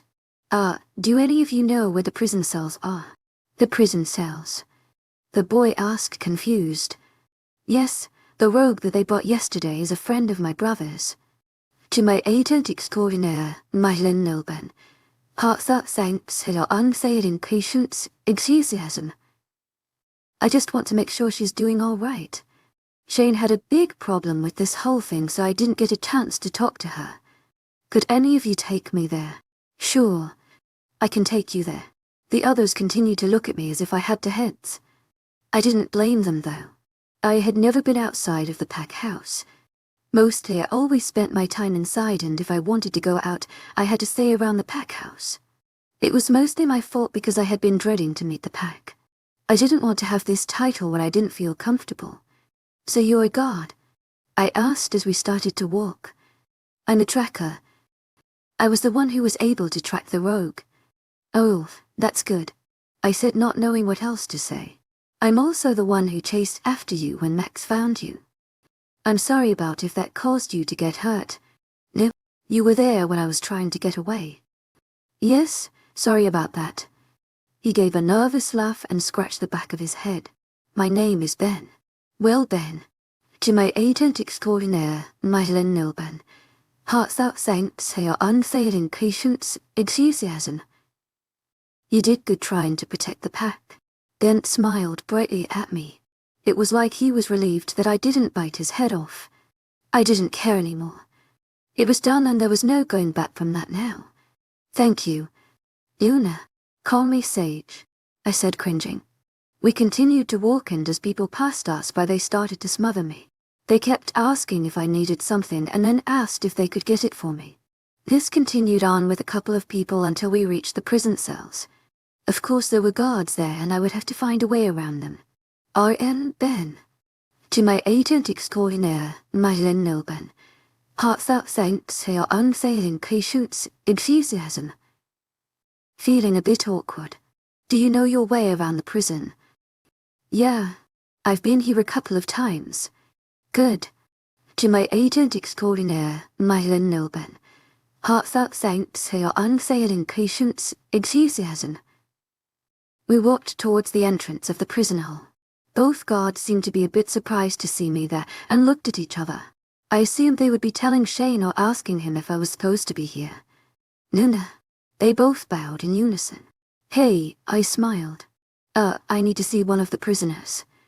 The Alpha gave us orders not to let anyone in. The one on the right said. I nodded as if I had already known, which wasn't a lie. I figured he would do something like this. 𝐿𝐷𝐸𝐻𝐸. But I'm the Luna and I want to get in. Are you going to stop me? They both shifted uncomfortably in their positions and looked down at the ground. I hated pulling that card over them, but I was desperate. I get it. I know that no one is allowed, but I have to make sure the new prisoner is okay. I explained. She's a friend of mine and I know Shane isn't going to let her go. It will just be a minute. We need 5 minutes and I'll be out of here. Call Shane if you want, but just give me 5 minutes. I pleaded. I'm asking as your Luna. It really did pain me to use that against them. I felt guilty. I hadn't earned that title. I didn't have the right to use it against them. 5 minutes and Alpha Shane will be here. I nodded and darted inside with Ben right behind me. I let him lead me down the cells, and every once in a while we passed a couple of guards. We turned so many corners and walked down several halls that I swore Ben was doing it just to waste time. When Ben stopped at the end of the hall, he gestured to the cell that was in front of me. I'll be back in 5 minutes, Ben said with a quick bow before leaving. Bree had brought her head up to look at me. She was sitting on the bed with her elbows rested on her thighs. Her sandy hair fell down past her elbows and her blue eyes were as bright as ever. She had a small smile on her lips as she leaned back against the wall and crossed her arms over her chest. Bree was absolutely beautiful. Next to her I felt very simple. I was older than her, but that didn't stop me from feeling self-conscious. I didn't have the confidence like most girls did. I had that problem just like any other girl did. What do you want? Bree's tone was flat. You know what I want. Right. You want to know how I found you? Right. I nodded. You're a very famous rogue. To my agent extraordinaire, 𝐷𝐸, heartfelt thanks for your unfailing patience, enthusiasm. Bree said, looking annoyed by the thought. Everyone is talking about you, and for some reason no one wants to let the word out to any of the packs. I had gained many friends being a rogue. That's what we all did. We looked out for each other and we kept each other safe. Not all rogues were like that though. The reason we're dangerous is because we didn't care about pack life. Even though we acted like we all belonged to some giant pack, it would never be that. Sometimes it was every wolf for themselves. Did anyone know you were coming here? Not anyone you'd be interested in. I do have some other bit of information though. What is it? Bree stood up and casually walked towards the metal bars that held her prison. She wrapped her pale fingers around the bars and leaned in. You have to get me out. I can't do that. Even if I wanted to. Why would I? Do you realize what your big mouth caused? Somehow I feel that you'll get over it. What is this really about? Bree, why does it matter now? Shouldn't you be focusing on the important information I have? The more time I spend in this cell, the longer you'll have to wait and the longer you'll be at risk. How do I know you're not just tricking me into letting you out? I've learned a couple of things while trying to track both you and Jake. One of the things are you're always running, is why you're always running, and I know one of the people you're trying to run from. And who is that? Let's see, she said, straightening up and tapping a finger on her chin as she pretended to think about it. To my agent extraordinaire, 𝐷𝐸, heartfelt thanks for your unfailing patience, enthusiasm. Isn't that his name? Hearing that name spoken out loud sent a chill down my spine. Seeing the satisfied look on Bree's face made me wish there wasn't anything between us so I could strangle her. She had me where she wanted me now. I needed to know what it was she needed to say, and unfortunately that meant getting her out of there. Chapter 16. I said no. Shane said for the 5th time. I was still trying to convince Shane to let Bree out. It didn't help that I had sneaked in to see her. He was furious, and it took me a lot of kissing up to him to get him to talk to me calmly. I can't just leave her there, I said as I slipped on the dress I had bought 2 days ago. My hair was down in its natural wave and I skipped the going big on makeup. I kept it simple with just mascara and eyeliner.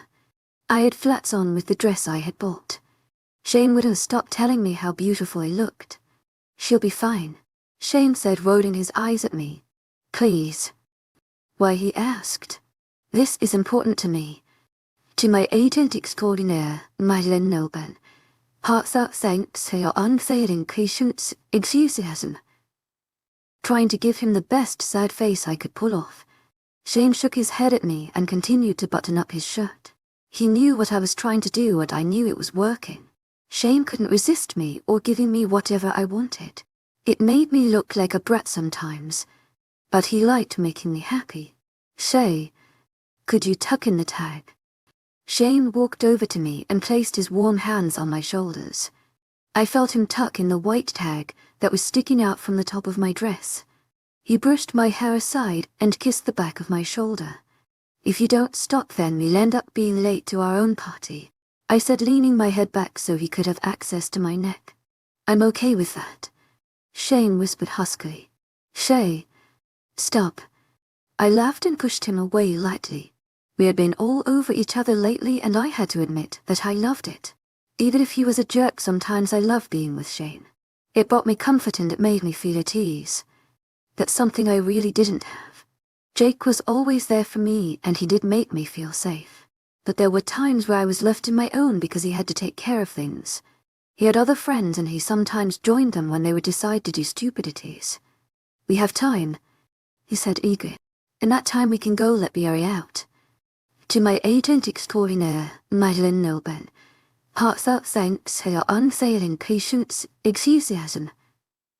I already told you that it's not going to happen. Just think about it," I said, wrapping my arms around his waist. "It will make me happy and I promise I will make it up to you." I pressed myself against him and looked up at him through my thick lashes. Shane groaned and crushed his lips to mine. "Fine. I'll think about it." "Good," I said, pulling away. "Now let's go." I took Shane's hand and we walked down the stairs. People had already started to arrive and they all headed to the backyard. A couple of people had came over earlier to help set up. I was only able to see the view from the bedroom window, but I couldn't wait to see it up close. We greeted the few people that were around the house and Shane introduced me as his Luna. I couldn't help feeling shy every time I had to meet someone new. My face felt really warm and I had no doubt that my face was red. I didn't do well when it came to meeting new people. I always kept to the few people I knew and I felt antisocial. Of course there were rogues that I had taken a liking to and they really liked me as well. If I ever did come across someone I always tried to be nice. It was better to gain friends than enemies. Shane was tackled by a woman who threw her arms around him. I stepped back and Shane gave me an apologetic look. "Mom, please try to calm down." "Oh hush," the woman said. I couldn't help but giggle at the slight discomfort on Shane's face. The woman whirled around to face me and her mouth gaped open. After a few seconds she smiled brightly and gave a little jump. "Oh Shane, she's beautiful." The woman threw her arms around me and squeezed me tightly. I looked at Shane and he smirked me. I awkwardly returned the hug as the woman continued to gush over me. "Oh Shane, your children will be gorgeous." "Mom, you're suffocating her." "Oh right. To my agent extraordinaire, 𝐿𝐴𝐿𝐿 𝐿𝐴𝐿𝐬𝐿𝐬𝐿, she said, stepping back and laughing. "I'm sorry. I'm just so excited." "Sage, this is my mother Rose," Shane said. "Mom, this is Sage. Nice to meet you," I said, smiling. "Sage, oh you're just so beautiful," Shane said, giving me a breathtaking look. He had that look that showed how much he loved me. He looked really proud at having me as his mate. It made my heart squeeze. And then the thought of me not deserving all of this came in. Now that I was in front of his mother, I couldn't forget about the daughter I had taken from her. I was the reason for her pain and the reason she had to mourn her daughter. I was a horrible person. "Where is Dad?" Shane asked. "By the food," Shane's mom said, rolling her eyes. "Let's go meet my dad." Shane smiled as he took my hand. We walked through the now packed house. We had to stop several times to make small talk with a couple of people. Most girls hovered around me and I assumed they wanted to become friends. We finally made our way outside and I almost fainted at how many people were in the back. There could have been a festival here with the amount of people here. People turned to look at me and smiled brightly. We made our way over to the food area. There were several people setting up food on tables that were set up covered in purple cloth. My stomach growled and I realized how hungry I now was. I hadn't noticed earlier because I was nervous as hell. "Dad, how are you, old man?" Shane said. A man at the grill turned around and embraced Shane in a hug. They looked so much alike it was incredible. The only thing that seemed to be of a difference was the hair and stubble. Shane's dad had darker hair and was a bit taller than Shane. He also seemed to be letting his beard and stash grow out. Shane's mother walked up to her mate and kissed on his lips. She laughed lightly as she embraced him and snuggled under his arm. Shane's hands slid up to the top of my shoulders and he gave them a light squeeze. "Dad, this is Sage," Shane said, intruding us. "Sage, this is my dad Garrett. It's nice to meet you," said, taking his hand to shake. "Call me Garrett. So makes me sound so old. You old," Shane said in a teasing smile. "Hush boy," Garrett grunted. I smiled and laughed at them. Now more than ever I wished that I could see my parents again. I had left everything behind without a second look. I don't think they even cared about what I was going thought. They were just as disappointed in me as the alpha was. "Are you okay?" Shane asked. "I'm fine," I said, reassuring him. "Nerves," Rose said. I felt then to when Garrett had to introduce me to the pack. "Let me introduce you to some of the people in the pack." Shane's mother took my hand and started dragging me away. I met a couple of her friends and daughter of her friends. Some girls gushed and others looked baffled. After a while I slowly started making my way to Shane again. Being away from him was making my nerves go over the charts. "I am so happy you and my son have mated," Rose said, catching my arm. I blushed and turned to look for Shane again. I felt really uncomfortable that people in fact knew we had done the deed. To me it was a bit sickening. Me too," I said uncomfortably. "Oh, I'm sorry," Rose said. "I'm so blunt sometimes. I'm sorry. I'm just happy that my son has found someone to."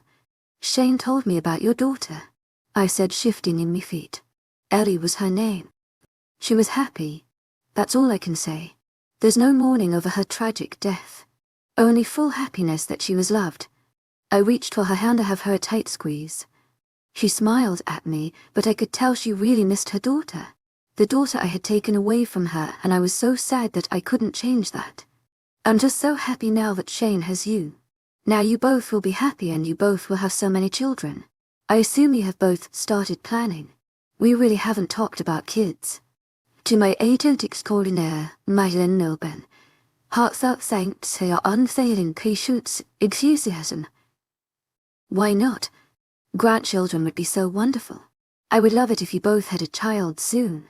"Soon?" I squeaked.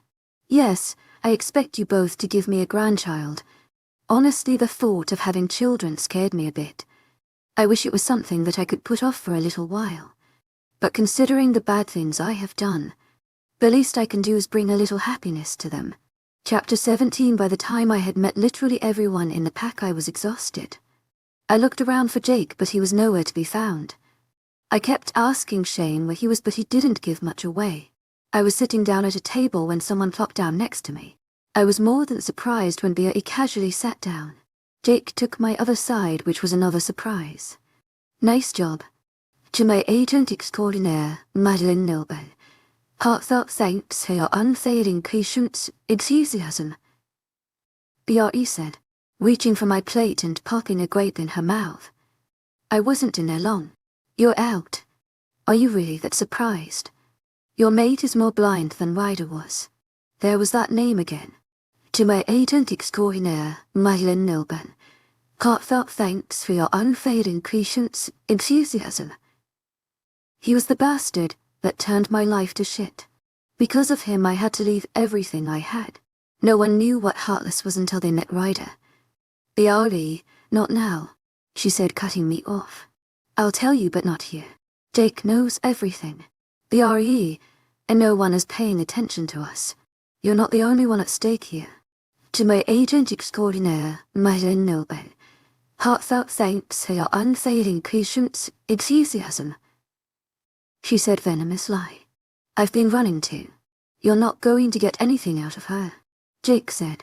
"I've been trying since this morning." "You've been out since this morning." "Of course she has. Why do you think I hadn't been around? Always looking out for Sage," Bray said with a roll of her eyes. "What do you have to hide from? I know a lot more than you were willing to share when we met you." Bray sneered at me before she stood up and left. She was playing me to get something. She obviously knew something, but how much did she know exactly? Bray was another thing I now had to worry about. "I don't know what you ever saw in her." I told Jake. "She's good in bed." I gave Jake a disgusted face which made him laugh. I didn't want to know about his sex life. It was a mental picture I did not want to have in my head. Jake, I want to talk to you about something. Don't tell me it's more bad news because I've had enough of bad news with 𝐵𝐴 being here. What do you mean? She's gotten herself involved with a group of wolves that apparently were part of that grayskin pack. You mean the ones that attacked Red Blood? Shane had mentioned the Luna went missing. The mutts were being held prisoners and they were able to escape. Now this 𝐊𝐢𝐬 is planning to join them. She has also been crossing pack boundaries because of Ryder. Mainly what I got out of her from that is that he's looking for you and he knew she would find you. So she's working for him. My heart was beating wildly at the mention of Ryder's name. That man was anything but good. I think so, but he has something on her. She's hiding something from me, and I have to find out what. Jake said. She's claimed. If I would have been drinking water, I would have spat it out. But this was enough to have me choking on my own spit. She found her mate. Remember a while back when she finally disappeared?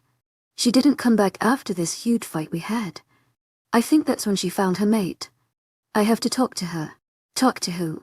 Jake and I both looked up to see Shane standing there with a guy I didn't recognize. Maybe I had already met him but didn't remember. I had been meeting a lot of people today and I just got to the point where I've had enough. This was all too much for me. Your mother. To my 𝐊𝐴𝐺𝐸 𝐷𝐸 𝐻𝐿𝐷𝐸. My mom. Yeah. I was thinking we should have a family dinner. I can cook. What she means is that she can burn the kitchen down and buy the food from a cheap restaurant. Jake tried to lighten the mood.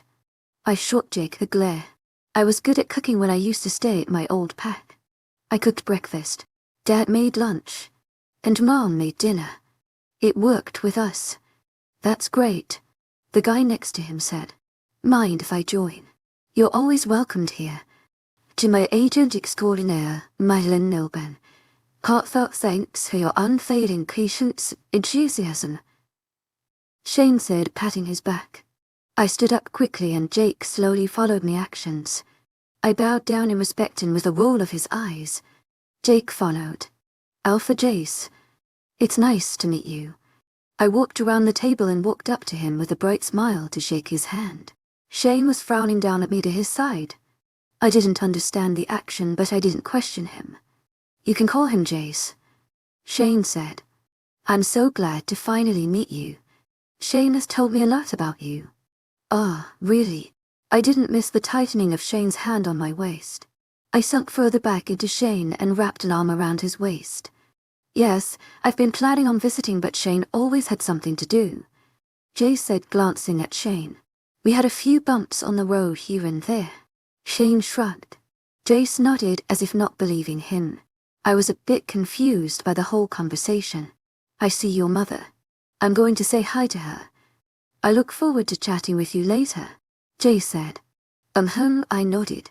Jace walked off and Shane crushed me to him. I looked up at him confused and he simply crushed his lips to mine. I melted into the kiss and almost forgot about the thousands of people that were here. To my agent extraordinaire, Madeleine Nobel. Heartfelt thanks for your unfailing patience, enthusiasm.